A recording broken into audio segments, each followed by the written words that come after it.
All right, welcome everybody. This is going to be mainly for the YouTube video because we're starting up late, so I don't think we're going to have too many viewers, at least for this game. This is Judgment 8. I was just able to get in, coming in from the bus from Seattle. Traffic was ridiculous. I left like 2 hours and it took me 2 hours, over 2 hours to commute back home, plus patch up. So here we are, Team Dexter versus Team Thien. Team Thien actually has most of his team in here that he drafted. Dexter4 actually had a really fearsome team, but apparently his team decided not to show up. But he did replace them with some really good players. Buddha, very solid. Venez, very solid players. Obviously puffed up as we cast in our little pre-game show match that we did the other night. This is actually, the Dexter's team actually is the team that we casted when we did our practice cast the other night. And of course I am Pato, and with me is the lovely, ever lovely Snicker Snacks. Yes, and I am very excited to see Puffed Up run top lane yet again. Yeah, and Singed, actually, his two mains really are Singed and Pantheon typically. I think he mixes in a little bit of Yorick, but I know he does like that Singe, so it should be actually pretty exciting to see how that Singe does here. Yes, and of course he has picked the best singed skin, of course. Yes. There's no other singed skin that you should be using. It's like while you're really frustrated and you can't kill him, he's just relaxing. Bay life. Yeah. Real talk. So talk a little bit about these teams. I'm going to share this a little bit more on the interwebs. But yeah, talk over these teams. What do you think about these team comps? Absolutely. I am a huge fan of the Graves-Soraka matchup in bot lane. Of course, we've got Graves passive, gives him armor, gives him that sustaining power in lane, able to take a few hits and kind of brush him off. With the Soraka heal, he's going to have even more armor, going to make him really tanky even in the very early game, so a very, very tough lane to harass and push out of the lane. And of course we have my favorite, one of my favorite mid lanes right now is definitely Orianna. She's super strong with the Chalice, she's super strong with Rylai's Scepter. Once she gets the Chalice and the Giant's Belt rocking, there's pretty much nothing that she can't do, so really excited to see an Orianna mid for once. Yeah, I'm actually a huge fan of Orianna. I've been playing a lot of her. In our little practice for the UW tournament, I believe I played Orianna, and I went 3-0-4. I had the most CS in the game, and our team lost in 20 minutes. Excellent game. It was very surreal. And actually, there's a few things I kind of learned in that point, because you would look at the stats, and it's one of those things where you'd be like, oh, like, you did so well, you played so well. And I know the captain for my team, Model Minority, is like, oh, Callan, you played really, really well. And I was like, well, no, I didn't. And part of the reason I felt like if I had that lead that I was having and I was playing well, is I should have shared it with some of the other lanes, and I probably should have been trying to make some more plays for my team on the map. So, I mean, there's always something you can find in games. It's not just like I went 3-0-4, my team lost, throw up my hands in the air, solo queue sucks. That kind of attitude. Of course. But yeah, I'm actually really excited to see the Diana in here, and especially Buddha on her, because Buddha's actually a pretty good jungler. So it's going to be interesting to see how he meshes in with this team against Evil Cookie, who's actually the leader of the Union of the Purple Caster Minions, who does typically play jungle as well. And usually he'll play like a Nautilus, a tanky jungler. I'm guessing those were banned out. I actually didn't catch the bans while I was loading all this up and trying to set up other stuff. But, Amuma's making a pretty good comeback, and he's really strong in team fights. So I actually really like the team they're kind of building up here. My only concern for the purple team, or I guess the red team as they'll be when we load up, is the fact that I think they're really damage light. So Yeah. I kind of get afraid for them when they reach those, like, that late game phase. Ezreal's going to have to be really farmed. Like, a lot of their focus is going to have to be get Ezreal as farmed as possible. And Ezreal, like, he's good, but he's not quite a hyper carry. So, like, I mean, with this comp, maybe a Vayne or a Kog'Maw combined with the Yorick and all this AoE and support might be a better play. But I'm really interested to see how it plays out between these two teams. Yeah, it's going to be interesting to see if they play it as a sort of team that's built to outlast blue team. Maybe get a few kills in and then chase everybody down, have that extra tankiness so that they actually just outlive everybody on blue team and then push after they ace. So I don't know about you, but I just hopped in at over past 2 minutes in the game. So apparently Steve Y's laggy computer lagged me so much that I came in. So 5-minute delay on this game apparently. So we're already in. There's no kills so far. Gold is even. Everybody's gone to their lanes.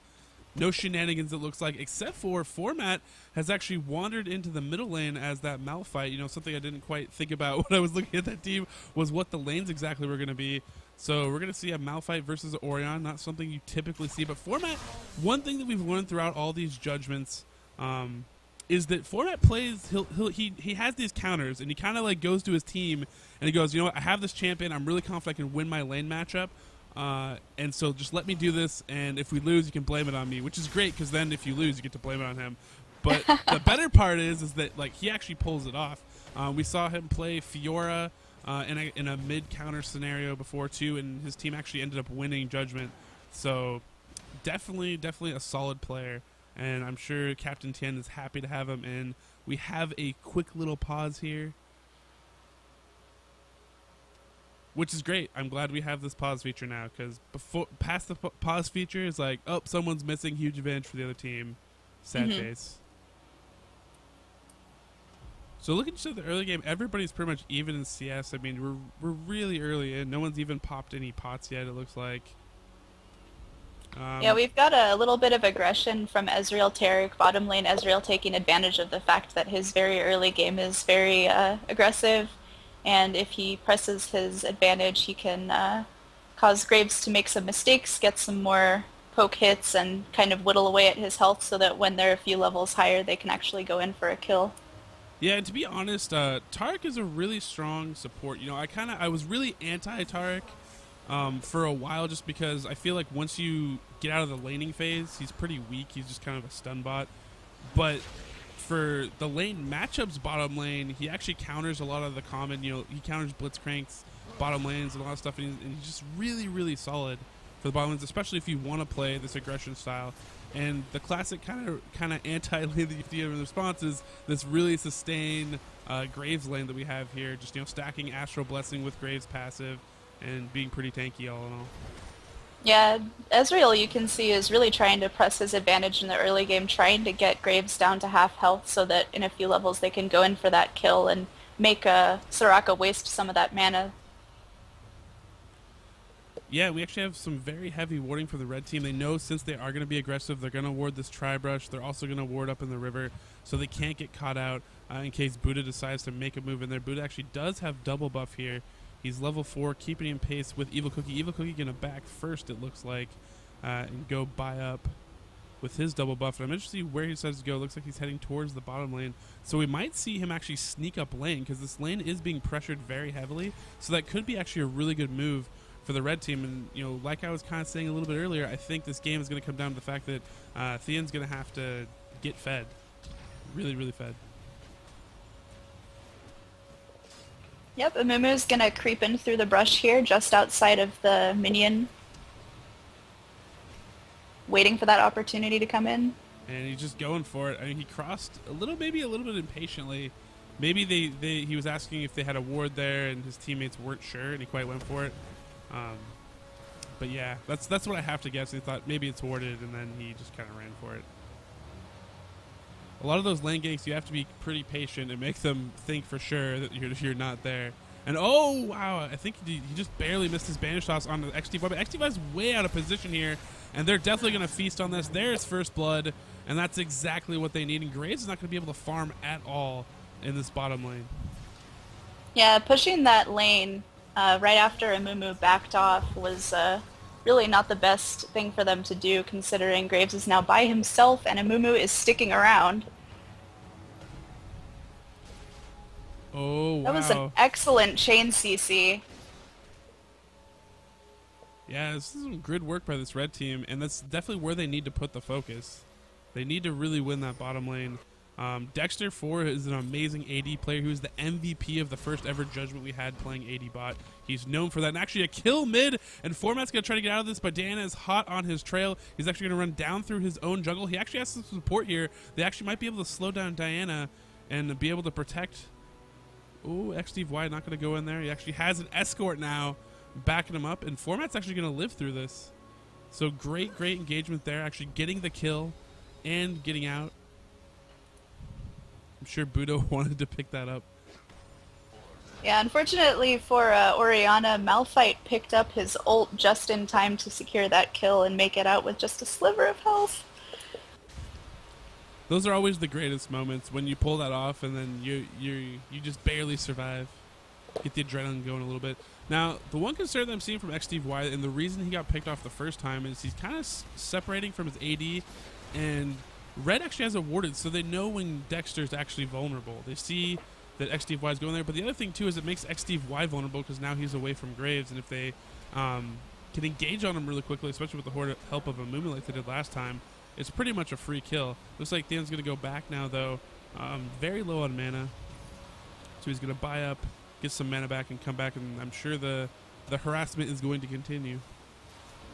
The only downside to having the Soraka-Graves matchup is that Soraka has to prioritize her heal. If they decide to go in on her, is she going to waste it on herself, or is she going to cover Graves if they turn on him? Yeah, I mean, that's one of those good mind games that you can kind of play with supports, and especially with that long early cooldown that Astral Blessing has. It's definitely a very good strategy sometimes. Put that early damage on Soraka, make her think about it.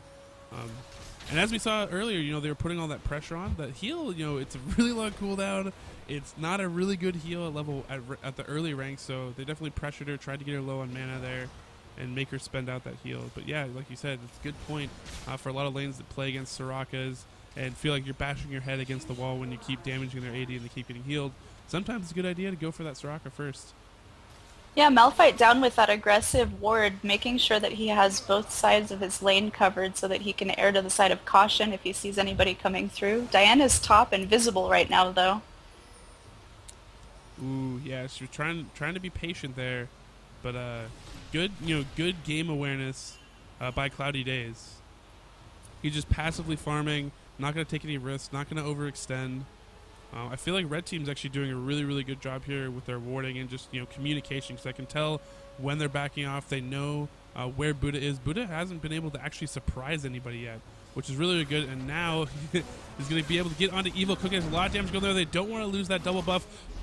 Looks like ult was popped. Orianna very, very low here. Will Malphite be able to finish it? Looks like he won't be. And looks like everybody might be able to back off out of this unless Buddha can track this down, and I don't think he's going to commit.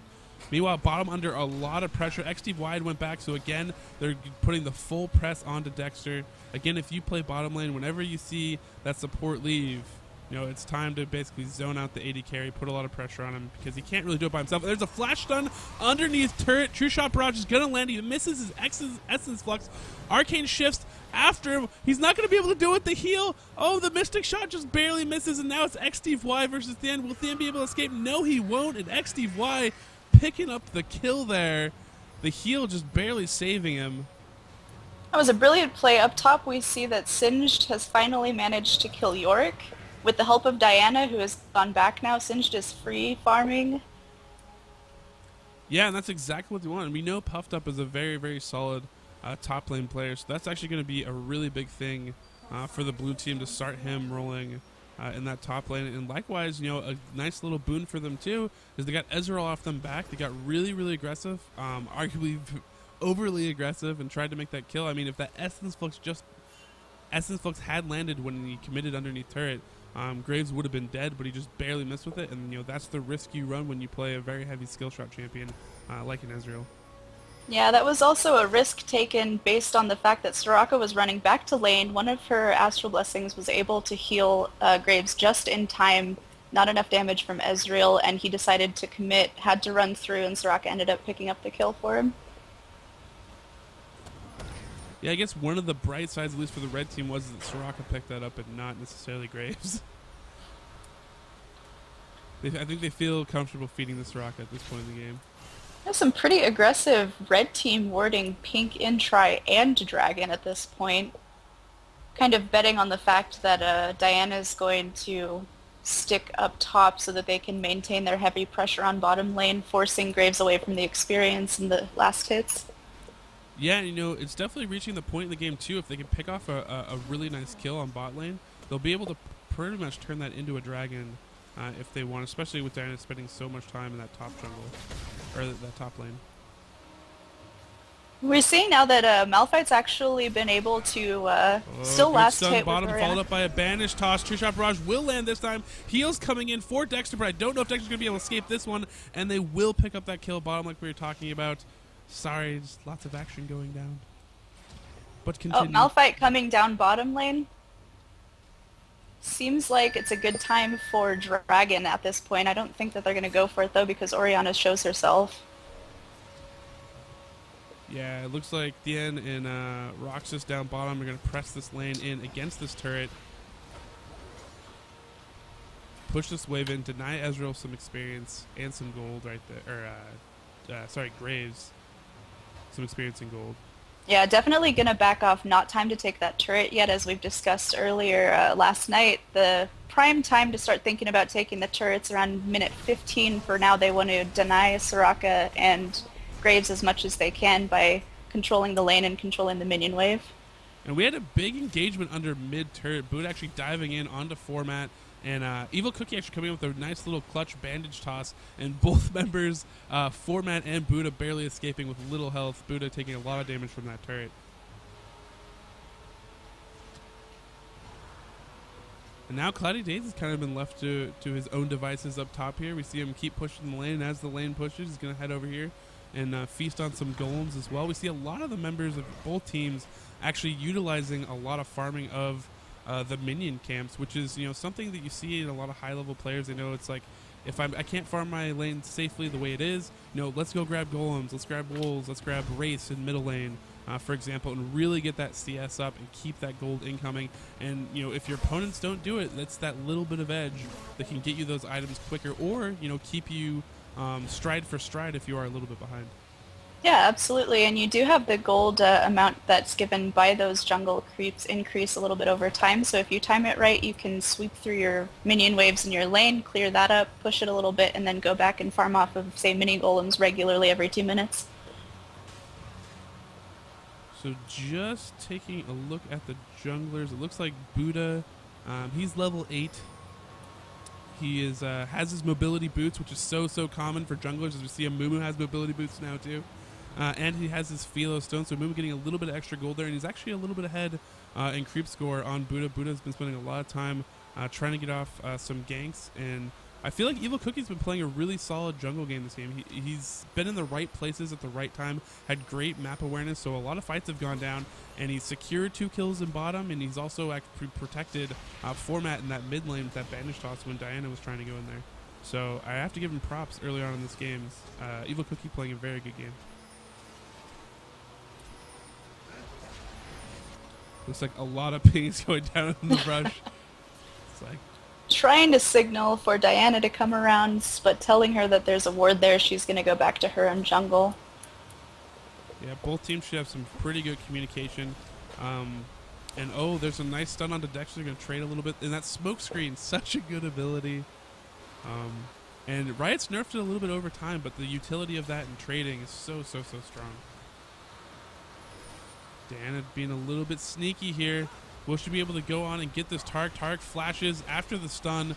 Great move right there. Amumu's actually come down now. Now will they engage? It looks like Oriana has rotated well. Great flash over the wall by Evil Cookie, dodging the command attack. And meanwhile, in the top lane, Yorick actually getting puffed up, getting a kill there. So a little payback for earlier. Where's your Diana now, he's saying.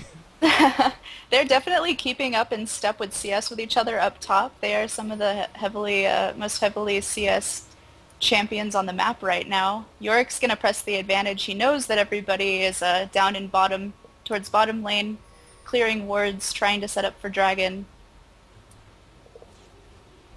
Yeah, and it looks like Thien's actually thinking about taking down this turret right now, which will actually open up their possibilities for going Dragon if they want to.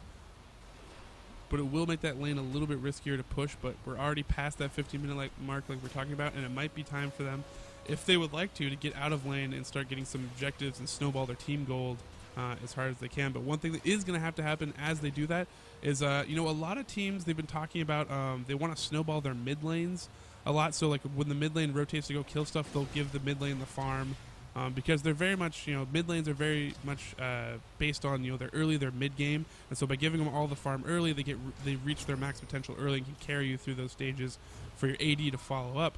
In this case, though, with the team like we were talking about, wanting to get Ezreal super, like almost hyper carry fed, even though he's not a hyper carry, they might want to have him as they're rotating around, taking objectives to go farm up that gold. And Evil Cookie with a great sneak in there. They definitely have XD wide. Now it's up to Dexter to escape. He should be able to get out this. Get out of this. All the stuns are on cooldown, and he has smoke screen up and his quick draw, so he is safe. And now we might see a move by Red Team. They've actually had, you know, those aggressive wards like we were talking about earlier. Yorick in a little bit of trouble in the top lane, but it looks like he actually got flipped to safety, puffed up with a little bit of an execution mistake right there, but I don't know if they would have been able to kill him. And it looks like Red Team will take this dragon as well. Red Team looking very, very strong. Over 3k advantage at this point. This dragon's going to bump up near that 4k advantage, and right before the 20-minute mark. They've got a solid combination of having taken the first turret, they have the first dragon, and they have those kills off of Soraka. Graves just has way too much armor to be able to kill him nearly as fast as Soraka, so they can go in on the support, make her blow her heal on herself, but even that is not enough for the three of them. Yeah, so right now I like how this game is shaping up for the Red Team. They're kind of playing what they need to do. They have a very tanky team, very AoE kind of team, and this team needs to have the advantage early, and they need to, and with that advantage they can actually feed the Ezreal and get him to that late game carry stats, because they're going to rely on him so much. My fear for them is, though, is blue team is still completely not out of this. They can easily just farm up, and with the fact that we were talking about earlier, they have a little bit more damage than the red team. They can actually win team fights, especially if they can kill Ezreal. If Ezreal falls, the total output of the red team's damage is not up to snuff that they'll be able to pull out in a team fight. I think they're actually going to rely a lot on Buddha as Diana to actually dive the Ezreal in this late game. And since she can get multiple dashes in there, just an Arcane Shift is not going to be enough to save Ezreal entirely. He's going to have to rely on some good stuns from Roxas and the rest of his team CCing to peel her off of him. Absolutely. If you throw in Oriana's shield, plus giving that speed up, that AoE speed up, that utility alone can give Diana the advantage. She can catch up with Ezreal, doesn't matter how many flashes he blows. Yep. And top lane again, Farmfest ahoy, 147 CS to 140. Doing work up there, but format, one thing he is known for is having really good creep scores, farming up, and he's been doing a great job. Right now it looks like he is leading the game, and oh no, never mind, I take that back. Oriana's way higher. 172 CS, but for his team at least, he's doing a pretty good job against Oriana, which is something I wouldn't really expect from Malphite, but I guess he's been tanky enough and taking his moments and been farming pretty well under turret. Yep, did have that Oriana kill early on, which pushed her out of the lane, gave him a solid 60 seconds or so of free CS. Yeah, we actually have a possible little engagement here, and Diana actually leading it off, diving in there, popping up her shield first, and here we have the engagement. Here comes the AoE ults, Malphite ult coming in. They are going to be able to pick up Diana. Diana's going to fall first. XDY, the next target of choice, actually flashing over into Taric, but look who they're feeding. Look who's picking up these kills. We already have a double kill for Titty's Arcane Shifting, trying to get after that Oriana, but Oriana should be able to escape out of this, and great little team fight for Red Team. Giving up no members and actually picking up 4 kills now as Cloudy Days getting another 1v1 kill top, and he has almost no health. He had about 70 health after that engagement. And it looks like they're also going to get this mid turret as well, and they are really snowballing this correctly. I know there was a little bad blood from the red team because, you know, coming in here, we do have rules for if players don't show up for replacing players, and it's very unusual for a team to have to replace like 3 players. And Dexter's team had to do that. So when they saw the players coming in, I think they were a little bit worried. They were seeing these players come in, but really, if we compare Dexter's original team, he drafted a really powerful team, elo-wise at least. And so the players we placed him with were within the rules. They're fair, but you know, it looks like it doesn't matter. All those scary elo players, the red team's actually playing really, really solid, and they have a really good team. I know Thien, actually a winner of Judgment 4, is a really good captain, so their teamwork's working really good. Their strategy currently is paying off, and they have nothing to worry about. Yeah, absolutely. We mentioned earlier that they have a fairly tanky team. Weren't sure how they were going to be able to pull out the damage, but as it turns out, if you get farm on your Malphite and your Ezreal, it doesn't really matter that Ezreal can't immediately pour out enough damage to kill 2 or 3 people at once. All they have to do is outlast all of the skills and skill shots and summoner spells from blue team, and they can let Ezreal clean up. Yep, yep. So I'm interested when the next Dragon Timer will come up, and we'll probably see another engagement around there. Red's been doing a good job of warding this entire game, but it looks like the wards are starting to fade for both teams. We see Tarek actually has 3 wards. He just placed a ward. But he has 3 wards in his bank account, and then we also have Malphite with the ward as well. Love those mids that, that constantly grab wards for themselves. It's very, very handy. Absolutely. There's definitely something to be said for mid lanes who supply their own wards. And poor XD boy, he's going to get picked on all game, the rest of this game. The good news for him, though, is he's not worth a lot of gold. So if he dies, he's not hurting his team too much there. You know, he's kind of, you know, the heel Soraka bot. So not too much pressure. He doesn't have to feel too bad about it. It does happen to supports. Yeah, Red team definitely knows that they can turret dive at this point. They can take the hits. They can outlast Graves. Even though Diana is there, they're kind of setting up, kind of waiting for Graves and Diana to make a mistake.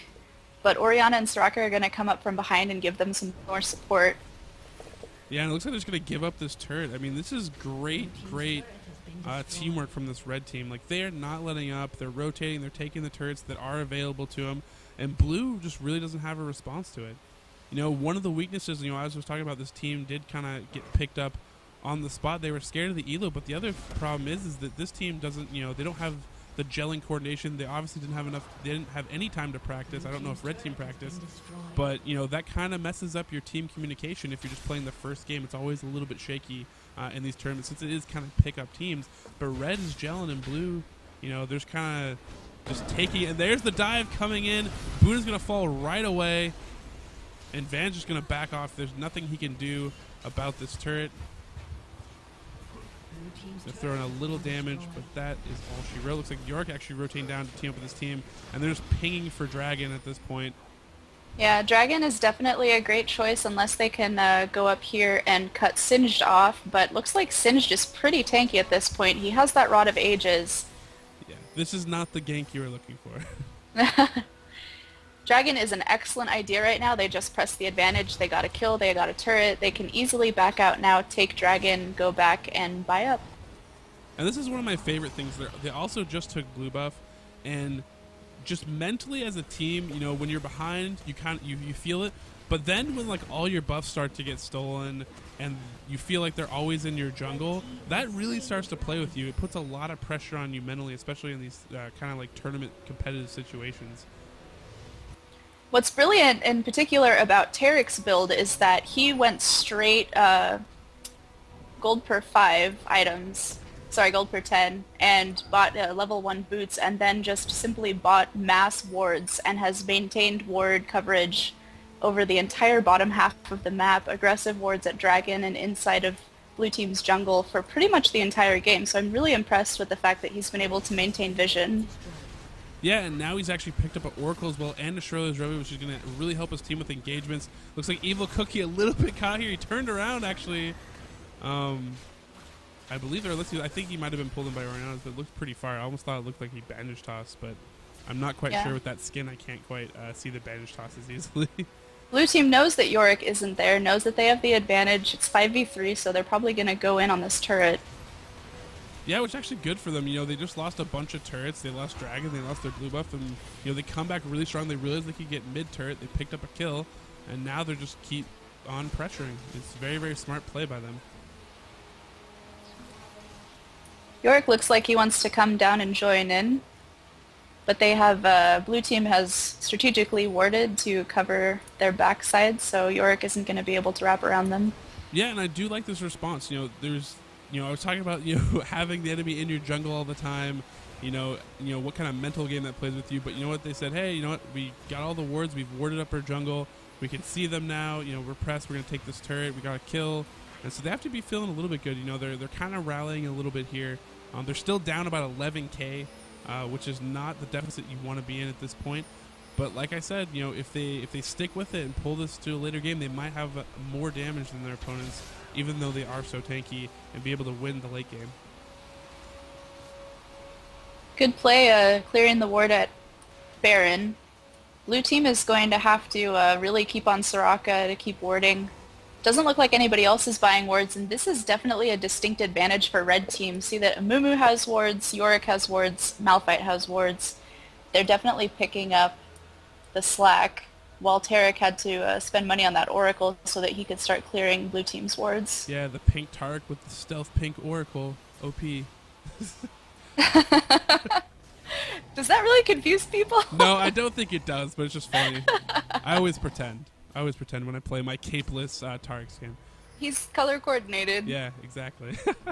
But yeah, the ward advantage, the map, the vision advantage, they already have this, red team already has this lead. So how do they keep the lead? They get ward advantage, map advantage, and blue team has nothing in there, and Buddha's just going to face check this. This is not what they want. He's going to give it up right away. 2 members down already, 5v3. Puffed up running as much as he can, but he's not going to be able to skip this as tanky as he is, and this could be a free Baron if they decide to take it. Yeah, absolutely a great play to take Baron at this point. Diana, unfortunately, face-checking that bush, didn't have the ward coverage, couldn't get out of there due to all the CC. And what we saw right there is what should have been the response, a little bit more patience, and having Vans come in there and actually throw out his command attack so they could get vision. They don't face-check something too poorly.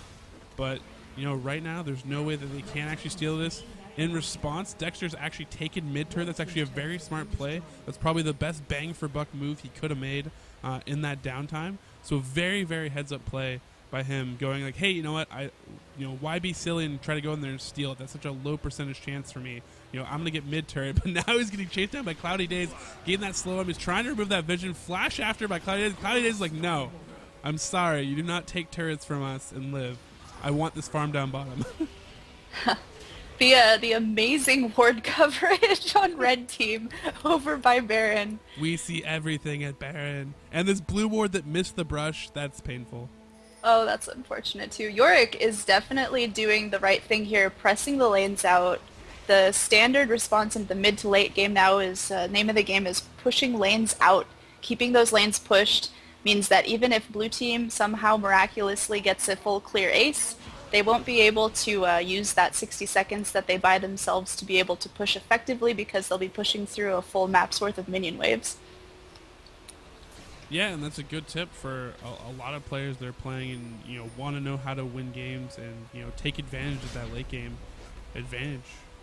Definitely. Malphite following up top as well, pushing his lane. They can split push because there's no way that blue team has any cohesion able to take down Malphite by himself or Yorick by himself. Both of them are so tanky at this point that they can pretty much just walk wherever they want to, face check bushes, lay wards, and take full and complete control of top jungle.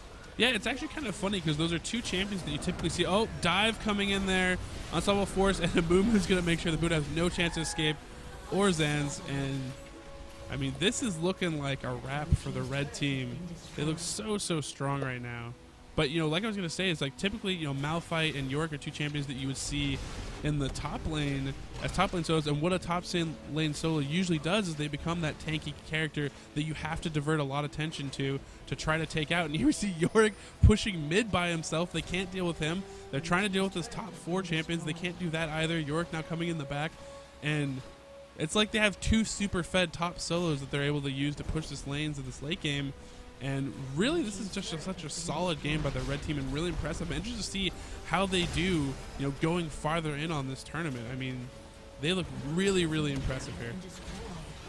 There's always been an extremely strong meta game in League of Legends ever since beta.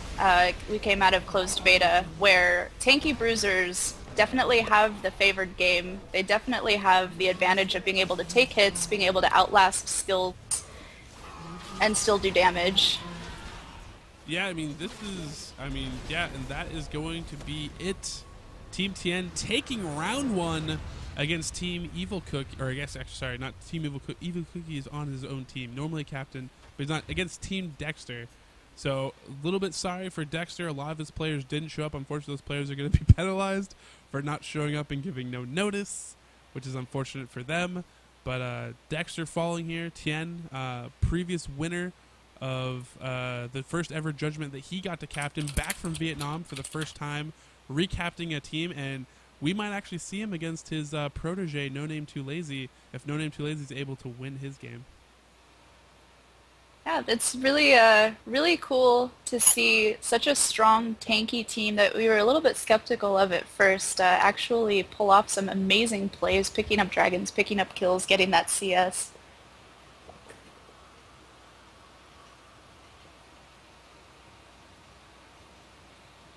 So again, I don't know necessarily what the next game we are going to cast is, but hopefully we can find out soon as the bracket does shape up. I'm actually going to take a quick look at it, see if anything has been updated in the meantime. So it looks like that was the last game. So we'll be Thien versus his good buddy that that group of players always gives shout outs to, Tony Majestics. And then Dante and No Name Too Lazy will be going at it. And those are some serious teams. I'm actually pretty excited here for these matchups. We got some pretty strong teams. I haven't watched Judgment before, but just based off of these first matches that everybody's played or is playing right now, got some pretty good, really strong, aggressive, really good team compositions, lots of good team communication and plays together. So I'm really excited to see who's actually going to go to finals.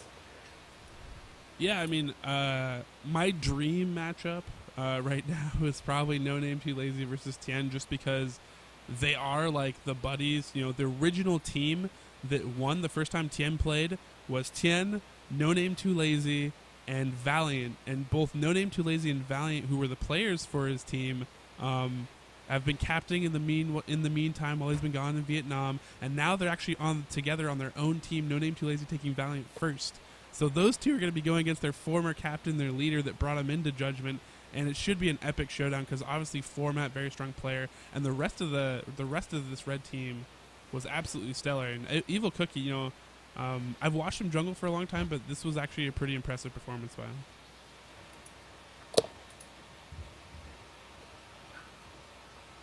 This isn't the game I wanted.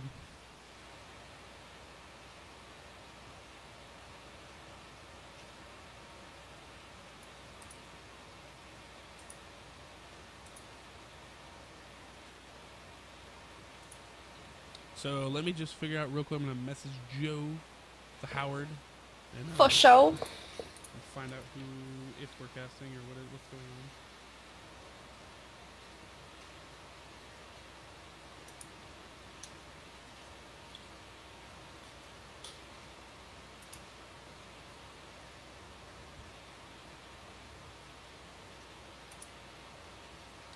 Again, if you are tuning into this stream and you want to check out other stuff going on, I believe High Wind and the one and only Dom, the help from AOD, are actually casting on the mainstream right now. I think I actually might hop over there and see what's going on with them.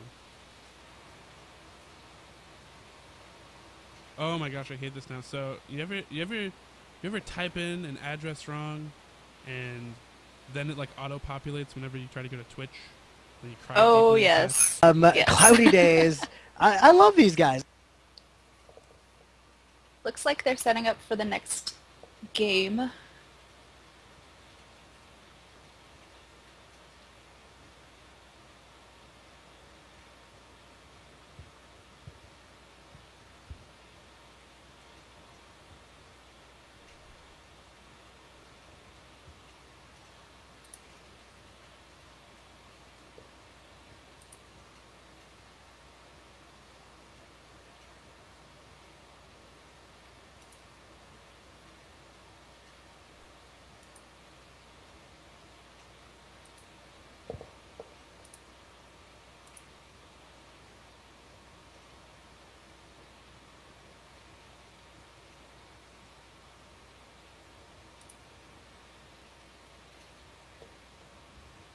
All right, so it looks like we might have Rhett taking over the other semis, and then Highwind and Dom will probably be casting the first one. Although what we could do is, if you would like, we can drop in spectator again into the games, and we can just cast along and just have some fun casting a game if you want. Yeah, for sure. All right. So I guess at that point then, who do we want to cast? Ooh. There is the No Name Too Lazy versus Dante. Dante, very good AD player, and his team's actually plowing through here pretty good. And then Tony Majestics versus his good buddy that always gives him shoutouts, Thien, that we just actually saw play. Do you want to switch? Maybe we could switch over, see No Name versus Dante, two teams we haven't seen yet. Yeah, for sure. Let's do that. Okay. Then I guess when we hop in there, I'll do it. Let me message No Name Too Lazy, see if I can get him to add you as a friend real quick or someone, because you have to be a friends with someone to hop in there. Or maybe we'll just do the X Steve Y one. Oh wait, no, X Steve Y lost. Never mind.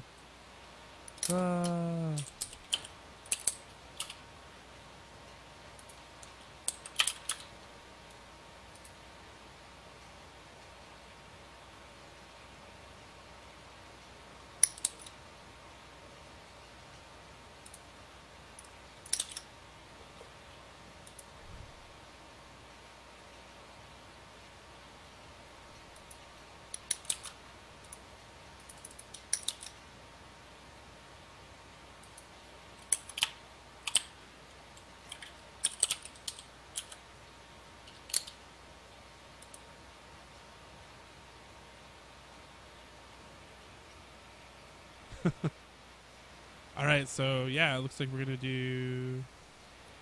Okay, he has 15 seconds. Add No Name Too Lazy. It's No Name, the number 2, and then Lazy. Oh, it says too late. He said too late. No. No. All right. What's on the mainstream? Okay, that game hasn't started yet. Wait, no. I think I'm looking at the mainstream, and they haven't started yet. What is this? What is this shenanery? I feel like there's lies going on. Oh, it's misnamed actually. So I'll message another person for you, and not Thien, because Thien name has special characters and is way too hard to spell. Okay. So let me find someone. I do not have Vietnamese characters on my keyboard. How about add evil space cookie with 3 O's? Okay. Friend request sent.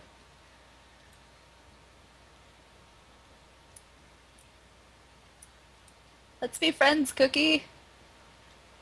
Yeah. Okay. Woo-hoo. In team select.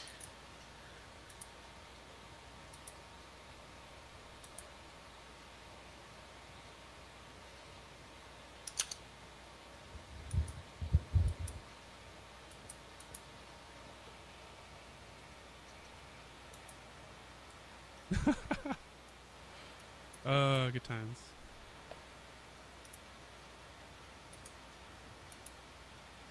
Looks like spectate is grayed out for me. Did they start already? No, they haven't started out. I think they're still in. They're still. If I'm looking at the mainstream, they just started picks and bans. So because they just started picks and bans until the 3-minute mark, we're not going to have a chance to see it.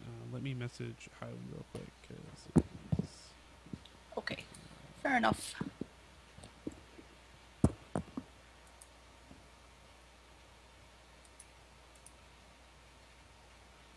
oh, looks like he figured it out. I guess he's good. He's good to go.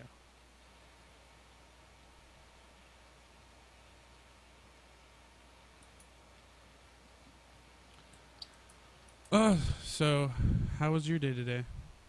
Oh, it was pretty productive as it usually is. Actually, since I am in Arizona, it is hot as balls here.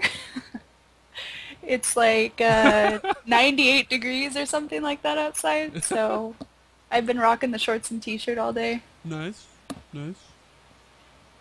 Pretty casual. Pretty casual, actually. I have the full advantage of being able to pretty much wear and dress however I want to at work. So Nice. definitely taking advantage of that. Well, hopefully it's nothing too scantily clad. You know, you don't want people getting the wrong idea. Oh shucks. No, of course not. No, I don't know. I like whatever, like the tech industry. Like I remember like the first time I worked, I think at Microsoft, I was like, oh, like my vision of Microsoft in my head for some reason was like people like more in suits, and then like the first day I went there, everybody was like in shorts and Hawaiian shirts, like on a Tuesday, and I was like, oh, So this is like super casual. And I can just wear whatever I want. This is cool. Yeah. I dig tech companies. Yeah, I work for a startup. I work for artfire.com. So we are 8 or 9 people all working out of the same open air office, and everybody pretty much comes in and works and dresses however they want to, and it's actually a really productive environment. So Awesome. yeah. Sounds like a cool place to work. I know actually my girlfriend just started at a startup called Z2 Live, which actually does mobile games. They do a lot of, I think it's like Nations at War or something. It's not Nations at War, but it's like War Nations. It's some twist of Hmm. that name, but for mobile gaming. It's really popular. So she's actually just started there as a QA analyst. And ironically, the same day that I started as a QA analyst for Amazon. So I don't know. QA analyst jobs, they're in demand apparently. Yes, and if you ever get into that industry, as I used to be and as you are in right now, everybody knows that all the QA guys up in the Puget Sound area tend to just cycle around through the same set of companies, and everybody eventually runs into each other, which is actually how part of why Joe and I know each other, part of why Highwind and I met in the first place is one of our mutual friends was a former coworker of mine, knew a coworker of his over at Google, and we ran into each other at his party. Cool. Makes for lots of networking opportunities too. Yeah. I mean, that is kind of like that is kind of the key, really, is just networking between different people who you know, because you never know. Like you see LinkedIn, someone posts something one day, the next thing you know, you have a job somewhere. So definitely a cool and important thing. So it looks like I don't know. It looks like they just started picks. Picks are trucking along here. Blue team Yes, has I 3 am picks. ghosting on the main stream right now. Yep, yep. So it looks like we're actually having a semifinals KDA contest. Otter was picked up, I think, because a player was missing. In our rules state that if your first pick goes missing, you can replace them with whoever you want. It could be Dandin, it could be, Orb Nien if you really wanted to. We have no Wow. limitations on who you can pick up because that player is supposed to be kind of like your keystone. Usually they're like a 2K player, a plat player. And they're supposed to back you up and be like like one of the key pieces of your team. So we like to leave it open, and you could grab anybody. You could grab your buddy that's unranked too if you really wanted to. I mean, it's up to you, up to the captain, whatever they want to do. But we do have that rule in place, and thus Otter, the 2500 AD support, just AD. Sometimes they make him play support, and then he loses judgments. But Oh, but but yeah, the AD. He's a very strong AD player, so he's going to be playing in here. It looks like, as I look at this, Thien actually took Corky away, and Otter looks like Otter picked up actually Maokai. So I don't know where they're actually going to put Otter, but he's been known to be AP mid in a lot of different places. I'm knowing that Dante is an AD player. I'd really expect that he will probably keep that role, and Otter might go somewhere else. But I'm not sure how this team's going to work out. I definitely know one thing: Otter is not running Surge, a Surge Maokai. I'm pretty sure that's not going to happen. pretty sure. I'm a little curious about what's going on with that Eve pick on purple team. It's actually that's a proxy pick. I know for sure that's a proxy pick. So don't worry, we're not actually going to have to hop in at the 3-minute mark. That's a proxy pick for someone. I don't know who yet, but I'm sure that they will announce it or say it.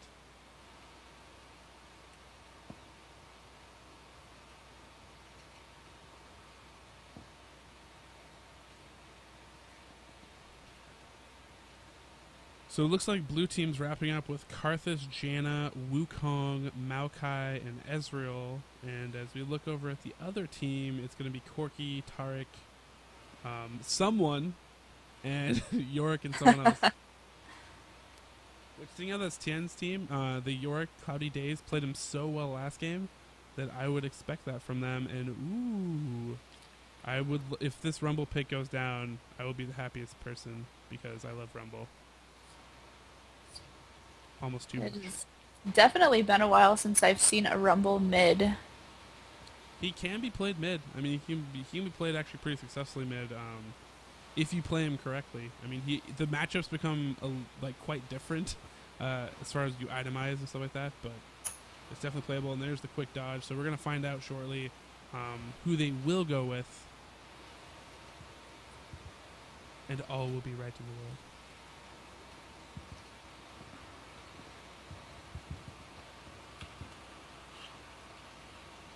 Yeah, of course. Eve was the proxy pick, so no need to be concerned about that. Always curious to see if somebody can actually pull off an Eve jungle. Can't tell if it says something about their skill as a player or if it's embarrassing for the other team.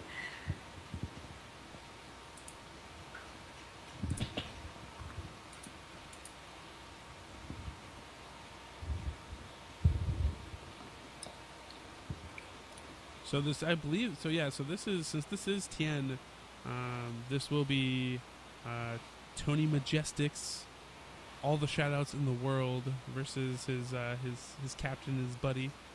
There's a nice group of Canadian players, you know, between, I can't remember all their names, but obviously the highlights are No Name Too Lazy, Valiant, who are both very, very solid, have won way too many judgments now.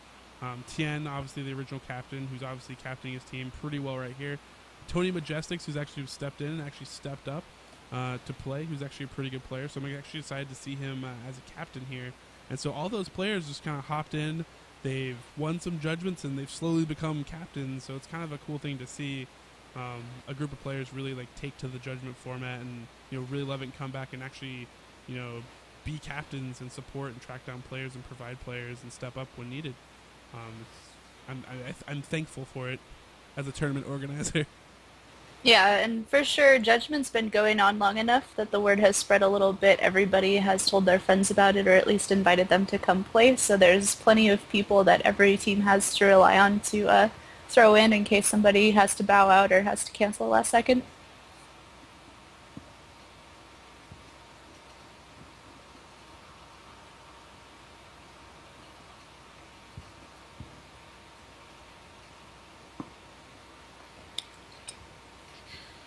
So we're just going to wait for them to pick really quickly. And once that is all done and we can hop into the game, then we'll be able to cast it. So thanks to drop-in spectating, we're going to still be able to cast, even though we have multiple streams casting multiple of the same game. But whatever, it's fun. It's good practice.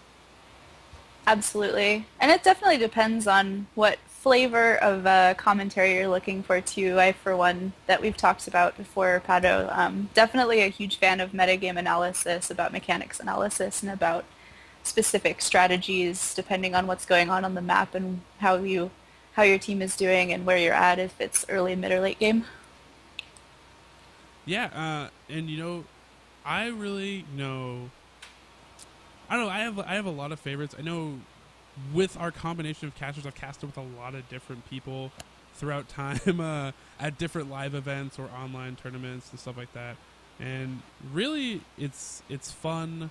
I feel like I work really best with people kind of like you that love to do the analysis part, because while I like the analysis part, you know, I know that one of my strengths, since I've done so many games, is doing play-by-play and stuff like that.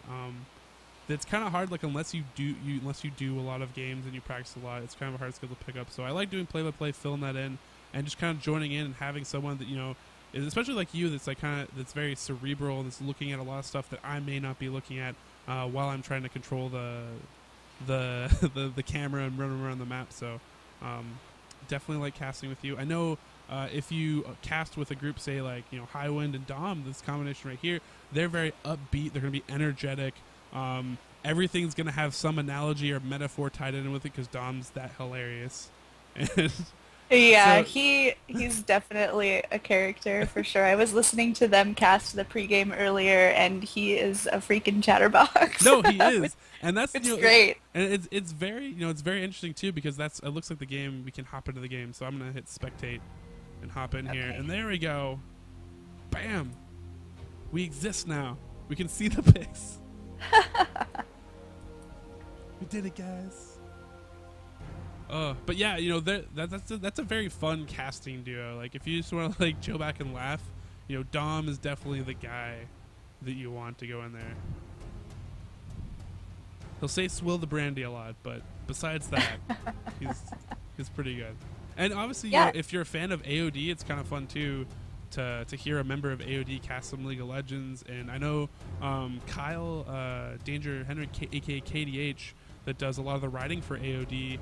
Actually, is a caster. He casts for GG Chronicle with Monte Cristo, who's now out at the MLGs in New York because that's where he lives. So props to him for showing up. But KDH, these guys actually they cast League of Legends. They actually play League of Legends. They don't just write the songs and but they're not like really good players or don't know anything about the game, which is kind of the impression I think some people get of some of these groups. It's like, oh, they have funny songs, but they're musicians. They're not players. But these guys actually, they actually know a little bit about the game. They play it, and the reason they write such good songs and stuff like that is because they really love the game. They do all this research, so their knowledge is pretty vast when it comes to characters in the game.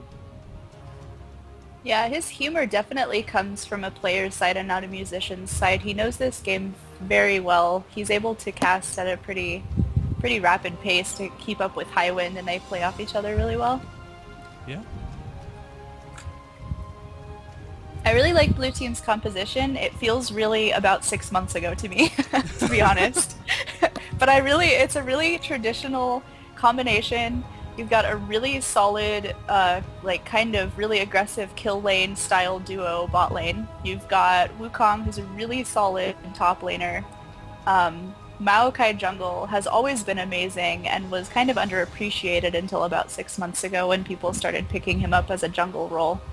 And of course, big fan of Karthus. Really good sustain AP, kind of a little bit in the style of Orianna, hanging back, getting those last hits, not really up in your face like, say, Ahri would be. Yep, it looks like we're rounding up in the couple minute mark.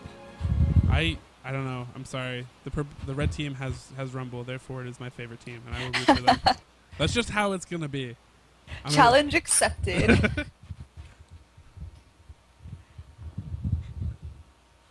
So loading in here. Luckily, okay, gosh, I'm gonna jinx it right now. Okay, yeah, woo! I thought I was gonna jinx it. Like I was about to say, luckily we haven't had the down in the bottom right hand corner issue yet, and lucky for us or me, I guess, that didn't happen. We just get to load in here all nice and easy. So the question is, where did Otter go? They put him on AD. They wanted to leave him there. I was wrong. This actually wasn't Dante, so my analysis there before I was wrong because I didn't know this was Tony. So Tony Majestics will be going mid. Good Guy Fizz will be in the top lane. Heartless AC looks like on Janna. And Maokai though has really made this like huge comeback. Like after Azubu Blaze played him a lot, and I think I even talked about it with you before. It's like the whole fact that his ult is like so efficient, that 20% damage reduction. When you hit level 6, his ability like to contribute to team fights or engagements just like makes him exponentially powerful for his team because you're reducing so much damage just with that ult. Yeah, and the actual radius of his ult too is very, very big compared to most AoE ults. So he's got that advantage too. Even if you're running away from them, you still have a good 1 or 2 seconds to get across it. Yep. So both teams, here we go. We're starting out. This is the semifinals, and we are paused. So they want to cut me off. Mid-stride. These guys, I tell you what, sometimes. All we want to do is cast. Yeah, all I want to do is cast awesome, beautiful games. I want to cast Otter killing Thien and Thien killing Otter. And mainly Cloudy Days killing everybody with the Equalizer. Spoiler alert, the Equalizer does not make things equal. It makes things horrifically unfair for the Rumble. That's what it does. I just love Rumble's character too, because when you're just idling there, it's like this, you have all these well-built, Blitzcrank and Victor and all these well-built machines that are like well put together. And then you look at Rumble's like scrap heap, and it's like gyrating. There's oil flying out of it. It's smoking. He's banging on the controls. Like he has like no control over this thing. But here we go. Finally, so semifinals. Team Thien, fresh off that great win against Team Dexter, going to be taking on Team Tony Majestics. We say Tony Majestics because he always gets a shout out at our judgments. We might as well just call him Tony. He doesn't even have a summoner name anymore. That's how close we are. That's how close the audience, our typical judgment audience, is with this guy. They know him by name. Very traditional item picks to start off with. Amumu is going to need some protection, so of course everyone's going to kind of wrap around him and fend off blue team should they try to invade. And speaking of old starts, this regrowth pendant Maokai is kind of the old start. A lot of junglers now, it's all about going that boots and having that mobility, as we see Evil Cookie doing right now. So I have to say, just through the quick look off, again, I think Evil Cookie's going to have a really, really good game here on Zabumu and be a key factor for his team. And I like this team comp even better for Thien this go around than I did last game. Yeah, it got a little bit more damage, of course, because we've got the blind bandage toss. That is the key. Sorry to cut you off. Oh, the flash attempt stun, and it's not going to happen. Janna with a really well-timed Howling Gale. I'm sorry, you good can continue. Fallback from blue. No, I was going to say good. That was a really good fallback for blue. Nobody got caught out of place. It's a little bit surprising to me that they would play it aggressive, given the fact that they have a Mumu. Yeah, it's not typically something that you would expect. You expect a Mumu just to be really fearful for his blue life and wanting to keep that. But instead, what we see is a red buff. So we might actually have a red buff of Mumu early gank on top, which would actually be kind of interesting. You know, I was talking earlier about how blue side wanting to maybe go red, then follow up blue, and then come for like the level 3 gank top with your double buff. But instead, we're gonna see Maokai's gonna go down, hit his red, but Evil Cookie might come top. But no, maybe Evil Cookie's, what we saw earlier is he had a lot of presence in bot lane. Maybe Evil Cookie's strategy is the reverse. Instead of going top, where you would normally expect the ganks to come from, he's like, it's okay, Cloudy Days, you got this, your Rumble. I'm going to go bottom, sneak up through lane maybe, if they can get a lot of pressure in here, and get a gank off that way. Because if they can take Otter out of this game, then that's going to be huge for them. Because Otter is a really, really amazing AD player, and having him on Ezreal is going to be even more than scary. Yeah, Ezreal definitely getting that poke off, getting the last hits. Got pretty high expectations given that he is such a strong player, so be exciting to see how Corki reacts to such heavy harass from somebody that's so well practiced at an AD carry. Yeah, the other thing I want to point out again, format Yorick mid, it's happening because format just does that. He's like, what are these standard mids that people are playing? I don't do that. we just run the double the double bruiser, the double top solo champion combo. That's what we do.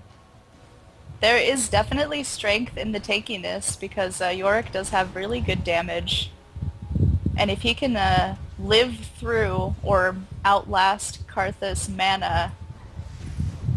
Good slow mid. It looks like format already had to pop his flash to get out of this. It's going to be very, very close. He's actually going to juke down to get out. Actually, Majestic getting baited into the turret, and they're going to pull up the kill. Amazing play by format and Evil Cookie coming in, following that up with the red buff. This is so sick. That was amazing. Majestic's getting baited into the turret, out of position. Format looked like he was going to fall, and then Evil Cookie coming in to help clean it up. That is a good start. And that is why format picked Yorick for mid.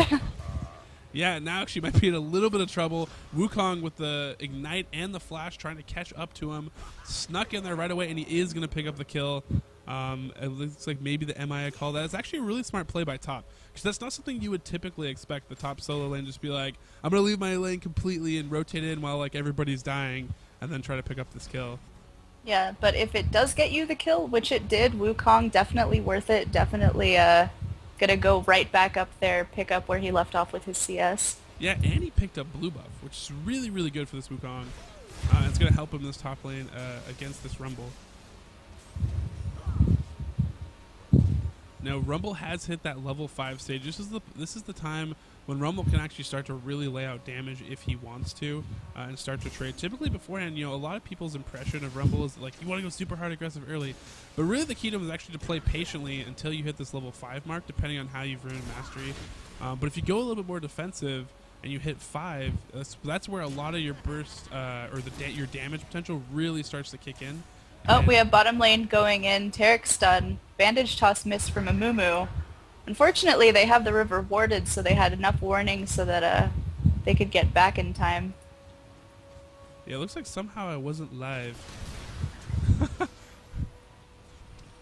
But now we are live. Amumu's sticking around, pushing them away from the experience. Looks like he's just going to blue pill out of here. Or no, he won't, because Heartless AC was like, I don't want you to leave. I want to play. Great Amumu harass, threatening to go back, canceling it at the last second. He still has blue. He can do whatever he wants with his tears. Yeah, and he's still sitting there. There's the stun. Going to be stun locked. Corky going to call and follow this up. Heartless AC probably going to fall here. And yes, they're feeding Thien yet again. And that stun lock combo they have in that bottom lane has been so effective for them. And I love this jungle attention in the bottom lane, because typically like a lot of players or the community, I feel like, has felt like the bottom lane, like, you're in your own little bubble. It's like, no, like, you can actually get in there, you can make plays, you can affect that bottom lane. There's no reason that you can't camp it and make plays if you want to. And what we're seeing here is, you know, red team's decided part of their main strategy for these games in Judgment 8 is, hey, we're going to have a heavy jungle presence in this bottom lane, and we're going to snowball our bottom lane really hard, because we trust our top solo lane players to win their matchups, and they can do that. I mean, a Rumble and a York actually are very good in solo lanes and pretty safe champions overall. So yeah, Yorick is doing an amazing job of zoning Karthus out. Karthus is having to pot over and over again, using those ghosts, those ghouls effectively to push him away from the experience. Yep, and look at Rumble now. Rumble actually trying to rush towards that Hextech Revolver. As we look at all the CS, Otter at 51 CS, while Tien's at 45. So Otter, even though he's been taking a lot of pressure and harassment down the bottom lane, he's still, again, mechanically a very strong player. So he's still able to farm up there. The rest of the lanes, as far as they go, are still pretty even as we're moving farther in this game, except for that mid lane where York in format is really starting to pull ahead a little bit here. Maokai rotating up top, possibly looking for, again, Cloudy Days. Knows to beat feet, though. Cloudy Days, I've actually been really impressed with his map awareness, or just in general game sense, to be like, hey, you know what, this is probably when a jungler would be coming up to gank me. He's obviously a player that plays top a lot, and for a pick that wasn't, you know, the top tier pick for Team Thien, is actually playing really well, and a very like MVP almost caliber type player for his team so far. You do see that Ezreal has picked up level 6 before Corky, but Ezreal's going to go back and pick up his Phage and Vampiric Scepter. And this is that great moment when your bottom lane hopes revolve around Phage procking. You know, you look really amazing and powerful with Phage procs, and the other team is like, dang it, this Phage is so good. Like, it's like it procs every time. Or you have the other scenario